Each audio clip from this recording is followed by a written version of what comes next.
Hello, everybody. Welcome back to Wine and Wellness, the exclusive edition. I'm super excited to be here with you guys today. So, I first and foremost want to say thank you so much to all of our new Patreon subscribers who are joining us for the extended version of Wine and Wellness.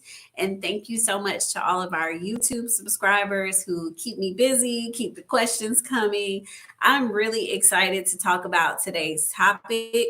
Many of you guys are not in all of the groups and getting all the messages that I am getting, but I'm getting a lot. So before we get started, I want to toast to each and every one of you guys for making it through hump day. So toast to you guys.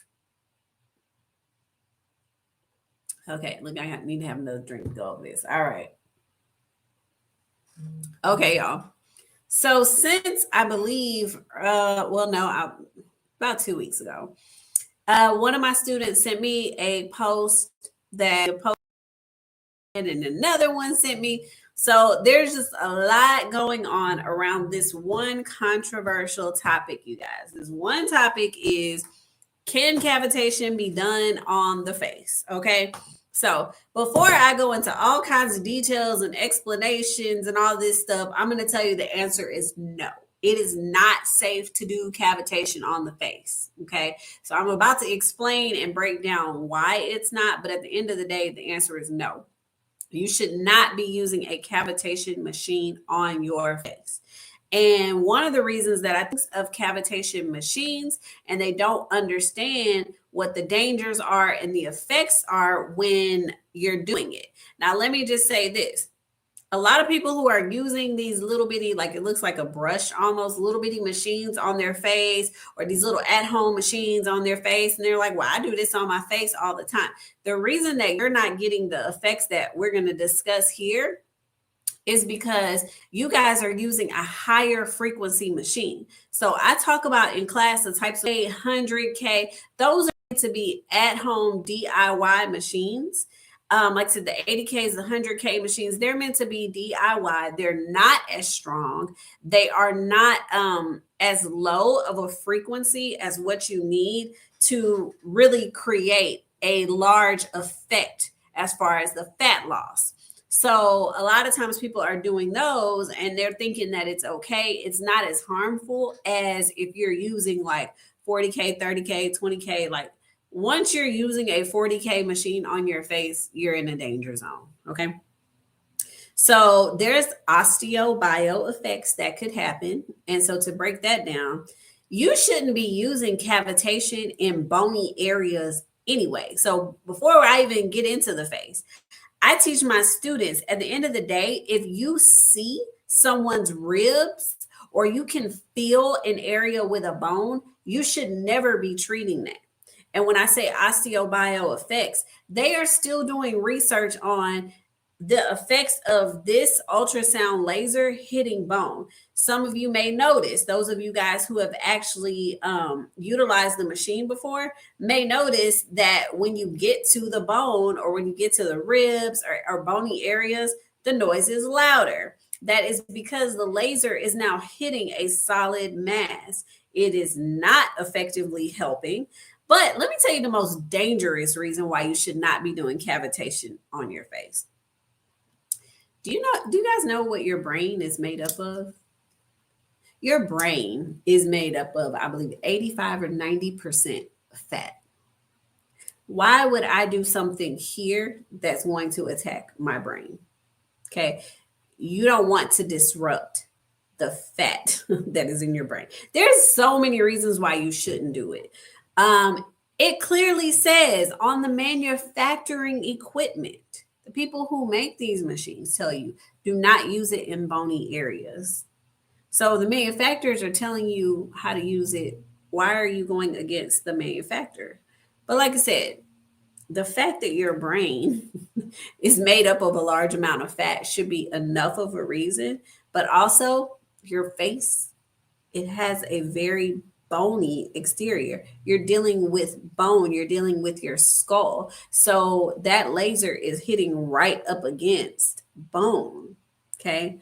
So there's quite a few reasons. But like I said, it's not just, oh, I can do everywhere else, so I can do here. No, you're actually in a danger zone when you are utilizing this machine on your face. Okay. So just like I would tell a student not to use the cavitation handle in a bony area, like I said, like a hand or ribs, I'm going to tell you, you need to avoid the face at all cost. Okay. So osteobioeffects, by the way, is there have not been published studies. There are still studies being done. There have not been published studies that actually say utilizing this machine in a bony area for such a long amount of time will cause, depletion of the bone or change in the bone density, but it's still being studied. So if something is still being studied, that means that there's a concern, so you shouldn't be doing it. Okay. So for the safety of you and your clients and your business and everything else, I'm going to tell you unequivocally, do not use these machines on your face. And the machines that you are seeing people use, they're like, oh, I do this all the time, blah, blah, blah. It's normally an 80K or 100K machine that's not as effective at attacking the fat cells. So they're not harming themselves as much as they potentially could. Okay. Part of the reason that I feel like there is so much confusion is because people don't understand the way that cavitation works. And so I am, in a couple minutes, going to break down the science of cavitation, but I wanted to go over some of the possible side effects of what can happen if you are in fact doing cavitation and you're doing it too much, too aggressively. You're using a 40K machine on your face.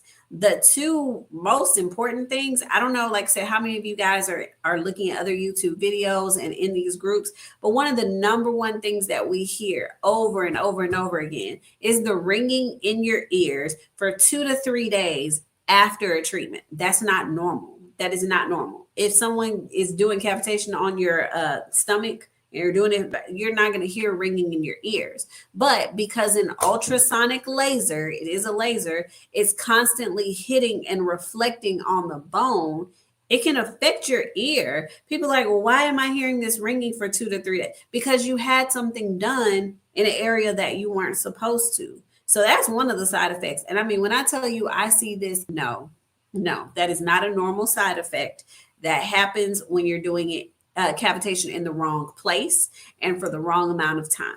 Okay, so that is not a normal side effect. And if it winds up happening to you, you probably need to go to someone else or ask questions about what was done to you and why that effect is happening. Okay, so that's the first thing I'm going to say. The second thing that is extremely important, guys. Now, I will say, they talk about, oh, black doesn't crack. I talk to all different spectrums of people, right? But for many of you guys, right, everybody's going out there to get fillers. Why do we get fillers?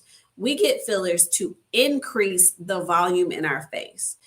Cavitation is a very, very aggressive way to decrease the volume in your face. And what happens is when you remove too much fat in your face, you are, first of all, chancing that it's going to be uneven. So one side of your face may be drooping more than the other.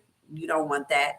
But also, you could have a sinking, like sunken in kind of facial effect. And maybe some of you guys are okay with looking like the Crypt Keeper, but most people are not. And it can actually cause premature signs of aging. I know y'all don't want that. Once you have all the fat removed from these areas of your face, your skin will begin to sag. It's just like if a person lost 100 pounds overnight, what's going to happen? Their skin has to catch up with it. And if it's too dramatic, their skin does not catch up with them. Their skin starts to sag. It's the exact same effect. Okay. So I don't think that that's something that you guys want. So I'm definitely going to say, don't do it. Now, a question that I get all the time, and I want to answer this question, and then I'm going to cut it off for my YouTube people, and then I'm going to go into some Patreon exclusive info. But one of the questions that I get is a lot of you guys are like, well, I have a client that really wants to get rid of the double chin. And if you're saying don't do cavitation, what can I do? You should be doing radio frequency. That should be the only thing that you're doing on the face is radio frequency. And once again, if you guys understand the science behind what is a cavitation handle doing, what is a radio frequency handle doing, what is a vacuum handle doing, and why should I not skip the vacuum handle? Whole nother story. But if you understand what each of these tools is doing, then you'll know what to do with the radio frequency handle so that you can get rid of the double chin without cavitation. We have clients all the time that come in for double chin issues and walk out with freaking amazing results. And I don't go anywhere near them with a cavitation handle on their face. So it can absolutely be done, but you need to know what you are doing. Okay. At the end of the day, I tell my students all the time, if you don't understand what you're doing, ask questions. I'm going to challenge each person under the sound of my voice that is watching us on Patreon and that's watching us on YouTube or that's watching me any and everywhere else. If you guys do not have a fundamental understanding of what this machine does and how it works, you need to get proper training. There is a reason that we say, don't do this on the face, don't do this on the body, don't do this for this long, don't do this for that long. There's a reason, because it is so important that you guys know and understand what is going on. I'm not just going to tell you, don't do that like you're a little kid. Don't touch that. No, I'm going to explain, here's what you don't do and here's why you don't do it. If you have not gotten that in a training and you've sat in a class and you still don't even understand what a cavitation handle does, please reach out to, an educated professional. I'll say it. We are the best academy in this country. We actually have people traveling here from Trinidad, Canada, and you name it, to come here because they have been taken care of so well by our trainers and have an understanding that you can't get anywhere else. So I know that we're great, but we don't have to be your instructor. Like, I don't have to sell, myself on you. But if you feel like there's somebody local that can help you and they can actually answer your questions, I tell you guys all the time, before you go to any school, call the school. Ask a basic question. Am I going to learn this? Am I going to learn that? Can you tell me this? How long have you been doing it? Ask those questions. That's your first line of defense before you spend $800, $1,000, $2,500, $3,000 with someone. Can you even get them on the phone? And if you can they just display a very basic knowledge before you go sit in class with them? The knowledge is so important because, yes, I can tell you do this with this setting and this for this long. But the first time your client says, well, why did this happen? Why did I feel this way? Why did this happen? Why did did this burn? This stung? Why did this? And you can't answer them. They lose all confidence in you. You may have given them good results once, but if you don't know what you're doing, you can't answer their questions and make them feel confident in what they're doing, they will not continue to come to you. And it is so important that you make sure that both you and your clients are taken care of. Okay. So if you guys have more questions, you can group, and certain questions I'll answer, certain questions I won't, certain questions I'll tell you, reach out to the school and we'll get back to you, etc., etc. So that is the overview that I wanted to give you guys. But the answer to the basic question will not change. Should you do cavitation on the face? Hell no, don't do it. It is not safe for you. It's not safe for your client. It may yield what you think are good results in the beginning, but you might be putting your client at risk. And eventually, that if that fat continues to dissipate in the face, they're not going to look good and they're not going to be happy with it. So I would say stay away from a cavitation handle on the face, use radio frequency. And if you guys want more info on that, feel free to reach out to us. And so I am really excited, y'all. I'm excited that we're continuing to send information you guys' way. And if you have more questions, like I said, you can reach out to us or you can subscribe to Patreon, where we're going to continue putting out a little bit more info. We put out a lot of unreleased info that you'll get on Patreon that you won't get on YouTube. So thank you guys so much for subscribing, tuning in.